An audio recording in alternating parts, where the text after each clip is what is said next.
Hi and welcome. Today my colleagues and I are going to give a short presentation in hopes of creating a better future for tomorrow. In an ever-growing society, we need to ask ourselves some key fundamental questions. Namely, what is the harm in continually eating the same species of fish?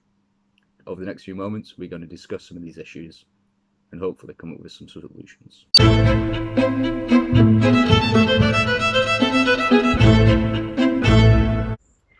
Current estimations show that we are overexploiting our greatest resource, the ocean.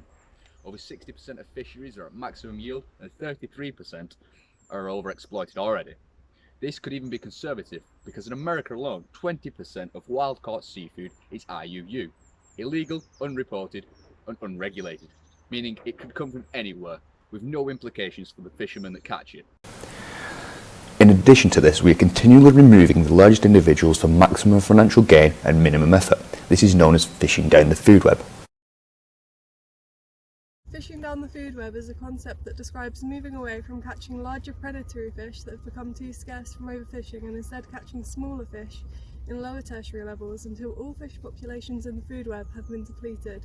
This will mean that non-fish species, for example lobsters, crabs and prawns, are the new target catch to be harvested.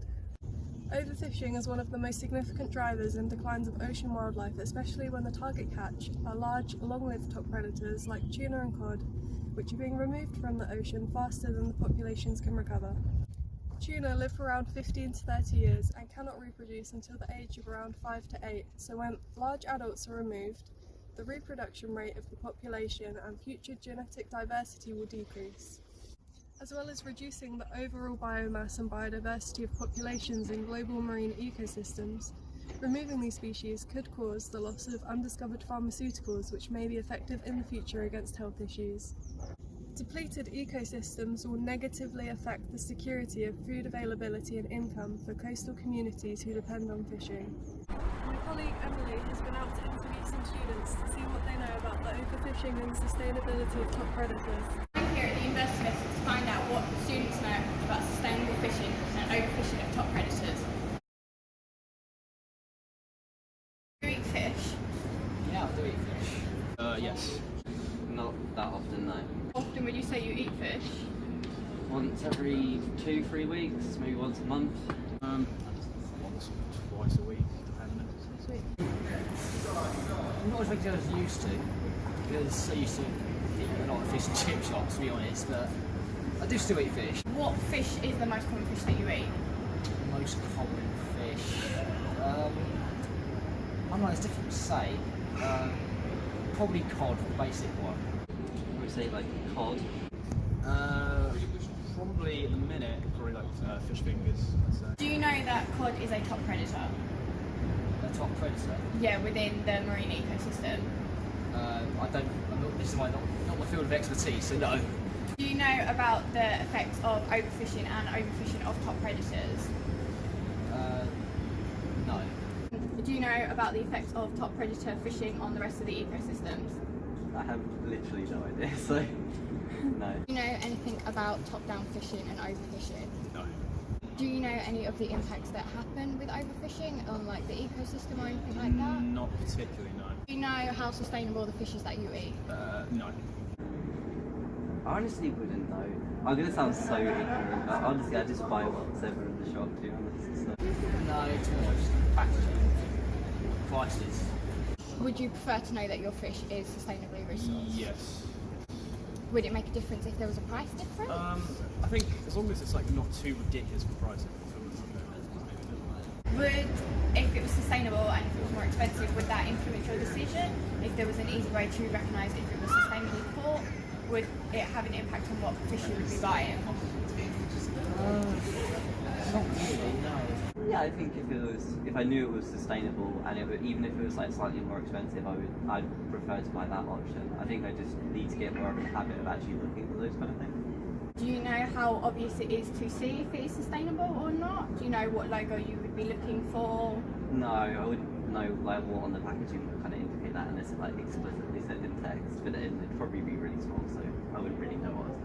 No, I can't say I can. No. You want to know that what you are buying is actually sustainable and not people just saying that it is. Yeah, I think it would be important to know that. Does it affect you whether it's sustainably caught? Like, are you morally conscious of that or anything? Does it really affect you as to whether your fish is caught sustainably or not? It doesn't affect me personally, but I do understand what the issue is at hand. Like, it's not like I don't care at all about fish, but it's that I still like to eat fish. Like, it makes a nice meal sometimes. Would it be something that like you'd be interested in knowing more about? Is it something that like if you knew more about, would it affect your decision on eating top predator fish? I mean, it depends on how similar the fish are, I suppose. Like, if there could be a way to help out the situation and it doesn't affect like too much, it's just a similar fish to what we're eating, probably not notice too much of a difference. So maybe. Would you want to know more about that? Is that like a topic that like, is it of an interest to you? Would it affect if you ate fish or not? Not of an immense interest, but like if someone was to tell me about it, like I would listen to it. Yeah, it's nice to know, I suppose. We visited the 4 largest supermarkets in the UK to ask them some simple questions.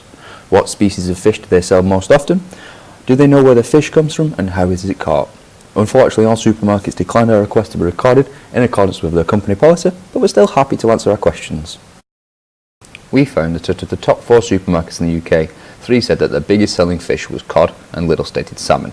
Tesco and Asda Fish Counter unfortunately could not tell us where their fish came from, but assured us that they did have traceability and could find out if we wished to return at a later date. Aldi does provide some limited information on their pre-packaged fish, however, hats off to Lidl. Their pre-packaged seafood is clearly labelled with both the method of catch and the location, allowing customers to make an informed decision. Being shown now are sustainability logos that were not found on any of the supermarket packaging. An example of dramatic change to an ecosystem by fishing down the food web is the collapse of the cod fishery off Newfoundland in Canada in 1992. The first European explorers to Newfoundland at the end of the 15th century reported schools of cod so thick that they slowed the movement of their ships and could simply be scooped out of the water with baskets. It became the largest ground fishery in the world, and from 1500 to 1992 approximately 100 million tonnes of cod were killed. Overfishing and exploitation of the species led to a decline in population and the collapse of the fishing industry in Newfoundland. After the collapse, over 30,000 people lost their jobs and the cod were declared a commercially extinct species in Canada. The removal of cod, which were the top predator, by these exploitative fishing methods had cascading effects on the food web.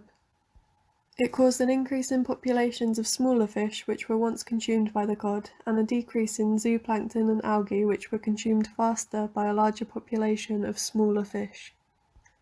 Seal species have benefited from not having to compete with cod for food and increased in population.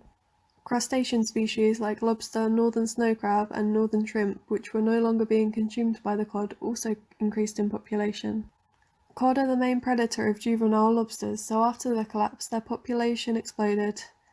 Lobster is now the main seafood export of Canada, and so the crab and shrimp trade in Newfoundland are now worth more than the original cod fishery.